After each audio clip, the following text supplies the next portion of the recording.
everyone. We are in the last week of our workouts. So today we are doing week 4, day 1.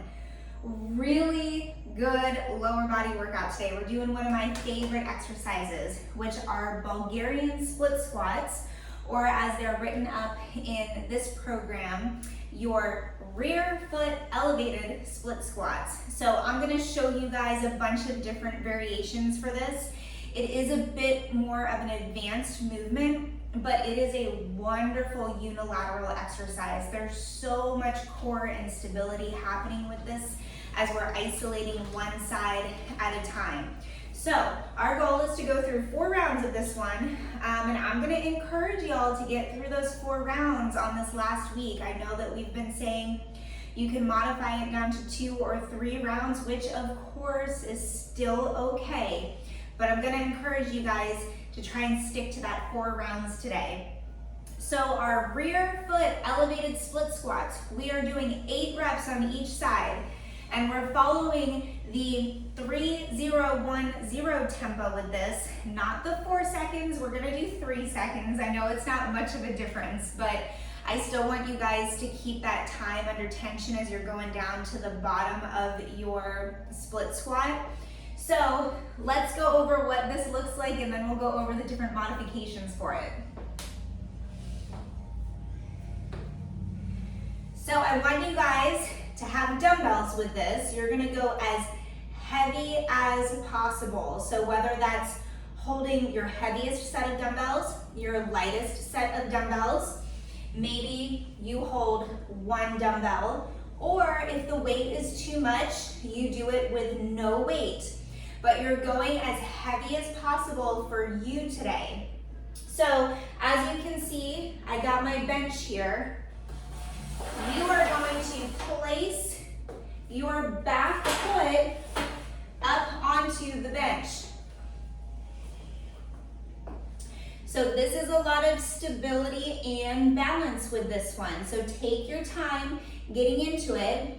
That back foot is gonna go up. From here, we're focusing on all of the same mechanics of a split squat or a lunge, but we're really isolating that side that we're standing on because the back foot is up. So from here, I want you to keep your chest up really tall. The weight is gonna stay in that front heel, but you're gonna drive that back knee straight down to the floor, drive through that front heel, and stand it all the way up. Now with your tempo, it's gonna look like this. 1, 2, 3, up.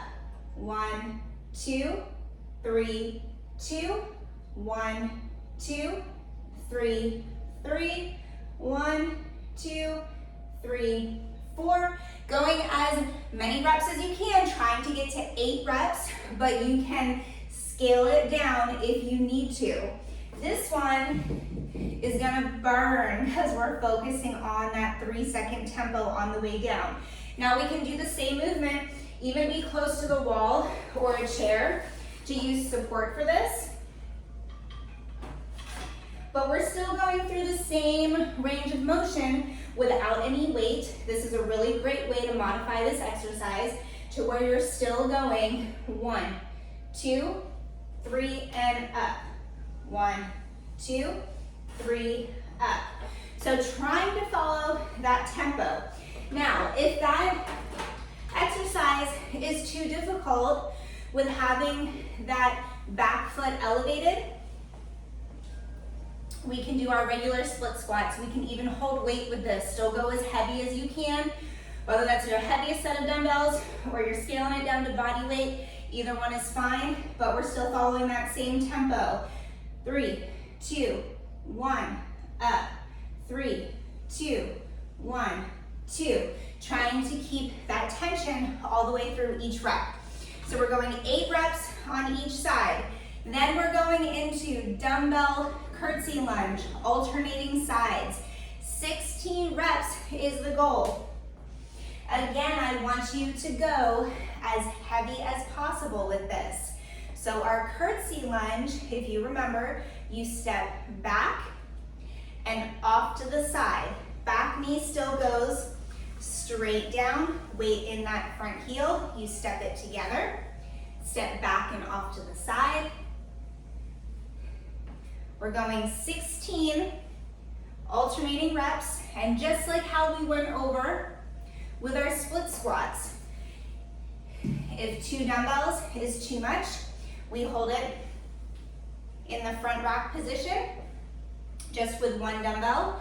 If weight is not a good idea for this, that's okay. We can do the same exercise unweighted.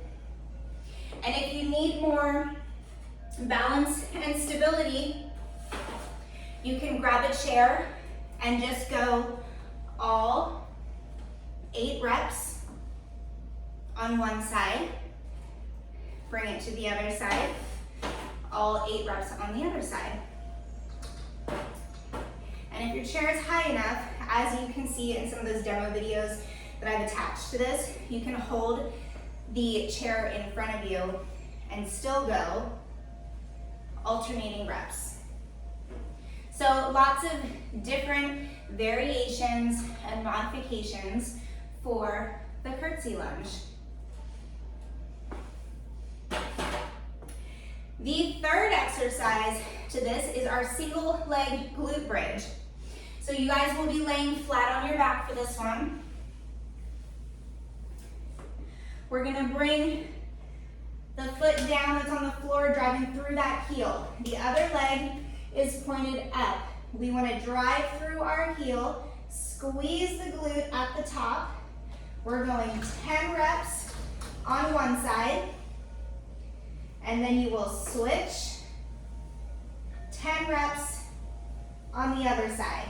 Now, if our single leg glute bridges is just too much, modifications that we'll do for this one is our regular glute bridges. And we can just go 20 reps of that. So again, your goal is to get through 4 rounds of that. Then you will have a 2-minute rest break before we go into part B of our workout. We have a lot of work that we're doing in this one. We are going 30 reps of each exercise, 20 reps of everything, and then 10 reps. So we have alternating reverse lunge, stretch crunch, goblet squats, and mountain climbers. So you will do 30 lunges, 30 stretch crunch, 30 goblet squats, 30 mountain climbers. And then you will go 20 of everything and 10 of everything. Your goal is to get this done with as little rest as possible. So our first exercise, we have our dumbbell lunge. These are reversed, so you're just gonna step back knees straight down to the ground, drive through that front heel, and we're alternating reps. Showing you from the side, step back knee straight down, controlling it on the way down because we don't ever want to bounce that knee off the floor, and we want to keep that weight in our front heel the whole time. What we want to avoid with this, especially since it is a higher rep number, 30 reps gets to be a lot, we do not want to start shortening up our stance, and then that front knee is driving forward over that toe. We always want to step back enough to where we can drive that straight knee down. Both legs are at a 90-degree angle, and you're driving through that front heel and not your toe. After you are done with 30 reps of those, and remember the modification, I want you to go as heavy as you can with that, but you modify it by scaling down the weight, whether that's your lighter set of dumbbells or no weight at all, and you're using the wall or a chair for stability as you're working your way through. So after the lunges, we move on to our stretch crunches. Your stretch crunch, you will be flat on your back in a hollow hold position. Feet slightly off the floor. My shoulders are rounded up off the floor. I'm going into a full body crunch, trying to keep the feet off the floor with each rep. We can modify it with our in and outs. We place our hands behind us. we have our legs out straight and we're pulling the knees into our chest. We can also go knees to chest by placing our hands underneath our butt. I've got that lower back, press the floor. We can go head to the floor or round it up, but we're reaching that full extension and then bringing both knees into our chest. And then lastly, we can also modify it with regular crunches if we need to. After 30 of those, you are going to goblet squats as heavy as possible. So you're gonna hold just one weight for this. We're not gonna hold two weights in the front rack position. We're holding it by the dumbbell into our chest and keeping our chest up as tall as we can. Sitting the hips back and down, driving those knees out to the side and trying to get those hips down below parallel. Your goal is to get to 30 reps. We can modify it by doing our chair squats, tapping your hips to the box and then standing it all the way up. If you want to keep your squats weighted and need a modification, that's a great way to do it. We can also go regular air squats if the weight is too much.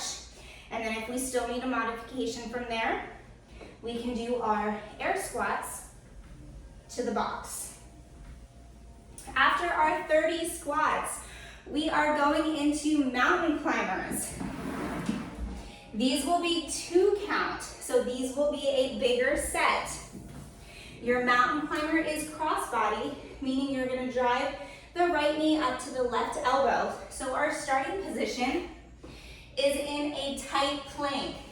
We're gonna bring right knee up to left elbow and switch. 2, 3, 4, 5, all the way to 30. What we don't want to do is bring ourselves into this pike position. And a way that we can modify it is by going single count reps. So 1, 2, 3, 4, all the way to 30. So great modification for this is doing it from an elevated position. We can bring ourselves into that tight plank and then we're still driving the knee up. Whether we're sticking with 2 counts or we're still scaling it down to single count. Once you are done with your 30 mountain climbers, you go back to the top with your alternating reverse dumbbell lunge. You do 20 of that, 20 stretch crunches, 20 goblet squats, 20 mountain climbers, and then you go back to the top again for 10 reps of everything, and then your workout is complete. Have fun with this one, guys, and as always, reach out to me if you have any questions.